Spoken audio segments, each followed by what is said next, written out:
এই বছর তুফান রিলিজ হয়েছে চরকির ব্যানারে। আগামী বছর অগ্রিম বলে দিলাম সাকিব খান শ্রেষ্ঠ পুরস্কার পাবে। দর্শক জরিপে সুপার ডুপার হিট, আমাদের অনেকের বাংলা ভাষা বলে কুত্তা হিট। তো সেই হিট সাকিব খানের প্রিয়তমা, সেইটা পুরস্কার পাইল না। আমাদের শিল্পীদের মধ্যে এখন নতুন একটা প্রবণতা হয়েছে মামলা খেলা। ঠিক আছে, আগে রাজনীতিতে আসছিল খেলা খেলা খেলা হবে, এখন আমি দেখলাম আমাদের শিল্পীদের মধ্যে মামলা খেলা হবে। অনেক শিল্পীরা মনে করে যে আমি মেরিল প্রথম আলোকে নিয়ে যদি এইবার কথা বলি, একটি কর্পোরেট কোম্পানি প্রথম আলো পত্রিকা হয়তো মামলা দিয়ে দিবে, হয়তো আমাকে বয়কট করবে, নয়তো পরের বছর আমাকে দাওয়াত দিবে না। কিন্তু আমার 100টা ছবি রিলিজ হয়েছে, আমি দাওয়াত এখনও পাই নাই, তাই আমি দাওয়াতের ভয় করিও না, আগামী বছরও আমার দাওয়াত দরকার নাই। কিন্তু কথাটা এই কারণে উঠলাম, এজিএফবিতে এসে মেরিল প্রথম আলো নাকি তারকা জরিপ। আমরা জানি প্রিয়তমার সর্বাধিক হিট, প্রিয়তমার গানটা সর্বাধিক হিট। সারা বাংলাদেশের প্রতিটা মানুষ এখন কিন্তু সমালোচনা করছে যে কেন প্রিয়তমা অথবা হচ্ছে গিয়ে ইটা পাচ্ছে না, ওই গানটি পায়নি। আবার পেল কে এমন একটি গায়িকা যেটা আসলে বিতর্কিত। তার মানে কি, এটা কি দর্শক জরিপ নাকি নিজেদের জরিপ? মানে টেবিলে বৈশা কোক খাইতে জরিপ। আমার কাছেও তাই মনে হয়েছে যে এইটা আসলে ওই রকমই একটা টেবিলে কোক খাইতে জরিপ। কারণ দর্শক জরিপ যদি হইতো, সাকিব অ্যালার্জি আমার ধারণা তাদের আছে, সাকিব খান অ্যালার্জি যাদের আছে, তারা বিভিন্নভাবে কৌশল করে সাকিব খানকে ধরেন হচ্ছে বয়কট করার। তেমনি একটি কৌশল আমার কাছে মনে হয় এটা। কিন্তু দেখবেন এই বছর তুফান রিলিজ হয়েছে চরকির ব্যানারে। আগামী বছর অগ্রিম বলে দিলাম সাকিব খান শ্রেষ্ঠ পুরস্কার পাবে, কারণ তখন তার অ্যালার্জি থাকবে না। আমরা ভাই। তো সো দ্যাট আমার দাওয়াতের ভয় নাই।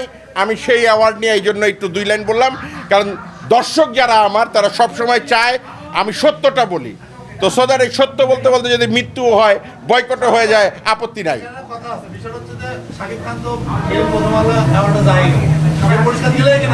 কোনো অভিনেতা কোথাও যাক বা না যাক, যেমন ধরেন এজিএফবি অথবা বাবির শাসে আমি দেখছি সবসময় তাদের এখানে নতুনদের একটা প্রায়োরিটি থাকে। এরা সুপারস্টার বা অন্য জায়গার চেয়ে নতুনদের একটা প্রায়োরিটি দেয়। তা আপনি তো বলেই দিচ্ছেন যে আপনি দর্শক জরিপে হচ্ছে গিয়ে শ্রেষ্ঠ পুরস্কার দিচ্ছেন, তাহলে যেখানে দর্শক জরিপে সুপার ডুপার হিট, আমাদের অনেকের বাংলা ভাষা বলে কুত্তা হিট, তো সেই হিট সাকিব খানের প্রিয়তমা, সেইটা পুরস্কার পাইল না। তা আপনি সেই জায়গায় যদি এই কথা বলেন কেন গেল না, একটা স্টার সে নাও যেতে পারে। আমরা বিদেশের বিভিন্ন বড় অনুষ্ঠানে দেখি তার প্রতিনিধিরা অ্যাওয়ার্ড নেয় না যেতে পারলে।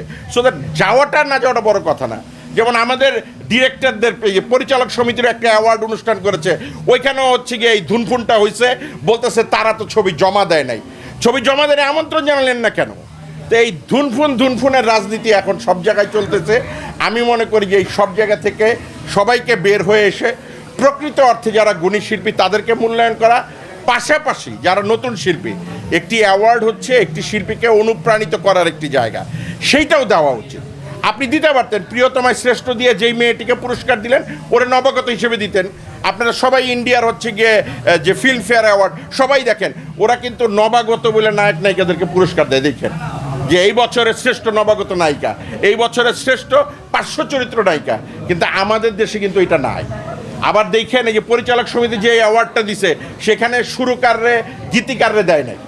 তো এই যে বৈষম্য, এই যে টেবিলে বসে কোক খাইতে পুরস্কার, আমি এটা ঘৃণা করি এবং বয়কটও করি। চেষ্টা করতে পারে, কিন্তু আপনার প্রশ্নটা আমার এরকম হয়েছে, একটা ছোট্ট 2 লাইনের গল্প বলতে হবো। বাজারে গেছে বাপ আর ছেলে, বাপের ধরে ইচ্ছা মতো জুতা দিয়ে পিটাইছে, ছেলে চামে পিছনে যায় বন্ধুরে ফোন দিয়ে কইছে, দোস্ত আল্লাহ আমার ইজ্জত বাঁচাইছে, বাপের জুতা দিয়ে পিটাইতেছে, আমি কিন্তু বাচ্চা পলায় আইছি।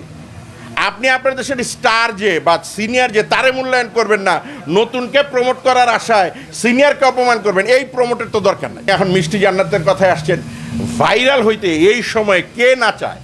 এই যে আমি নিজেও ভোকাল রাইজ করি, অনেকে আমারে বলে যে এই যে আপনি সত্য কথা করেন, এটা ভাইরাল হওয়ার লেগে করেন। তো বিগত দিনেও আমি এইভাবে কথা বলছি। আপনারা যেই যুগে ধরেন এই ভার্চুয়াল মিডিয়া ছিল না, বা আমি মাঝখানে গ্যাপ থাকার কারণে হয়তো আপনারা আমাকে পান নাই, কিন্তু বিগত দিনেও আমি এইভাবেই কথা বলছি। এখন ভার্চুয়াল মিডিয়ার জগৎ, আপনাদের মাধ্যমে 2-4 জন দেখে, সুন্দর কমেন্টস লেখে, সো দ্যাট হয়তো 2-4 জন আমাকে চিনে, কিন্তু ভাইরাল হইতে প্রতিটা ব্যক্তি চায়। সো দ্যাট এটা অন্যায় কিছু না। যে মিষ্টি, আপনি যেটা বলতেছেন যে মিষ্টি জান্নাত ভাইরাল হইতে গিয়ে পৌঁছতেছে, এখন আপনাকে আগে বাইচা নিতে হবে। আপনি কি কইরা বাইচা মানে ভাইরালটা হবেন, চ্যানেল আইয়ের ফরিদুর রেজা সাগর সাহেব একদিন বলছিল যে যেইভাবে সবাই নতুন নতুন খুঁজতেছে একদিন দেখা যাবে যে পাও নিচের দিকে দিয়া মাথা উপর দিকে দিয়া কেউ পাওটা উপর দিকে দিয়ে আর কি হাঁটবে আর বলবে এইটাই নতুন। তো সো দ্যাট ভাইরাল হওয়ার পদ্ধতিটা আপনাকে আগে বাইর করে নিতে হবে যে আপনি আসলে কোথায় ভাইরাল হতে চাচ্ছেন, কীভাবে ভাইরাল হতে চাচ্ছেন। এখন তার বিরুদ্ধে তো সে তো আবার তমা মির্জার বিরুদ্ধে 20 কোটি টাকার মামলা করবে। আমাদের শিল্পীদের মধ্যে এখন নতুন একটা প্রবণতা হয়েছে মামলা খেলা, ঠিক আছে।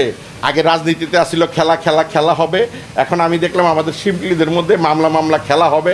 আমার মনে হয় যে এই খেলার দ্রুত পরিসমাপ্তি হওয়া উচিত, কারণ এটা কোনোদিনই আমাদের জন্য সুখকর না। আমরা শিল্পী, আমরা দিন শেষে আমাদের কাজ কি, আমরা আপনারা যারা কষ্টে থাকেন তাদের মুখে হাসি ফোটাবো, যারা নস্টালজিয়ায় ভুগেন তাদেরকে নস্টালজিয়ায় ভুগাবো।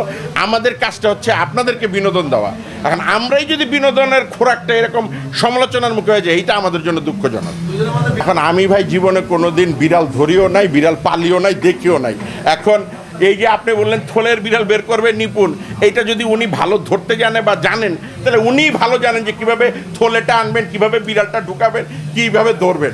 আমার এই বিষয়ে কোনো অভিজ্ঞতা নাই।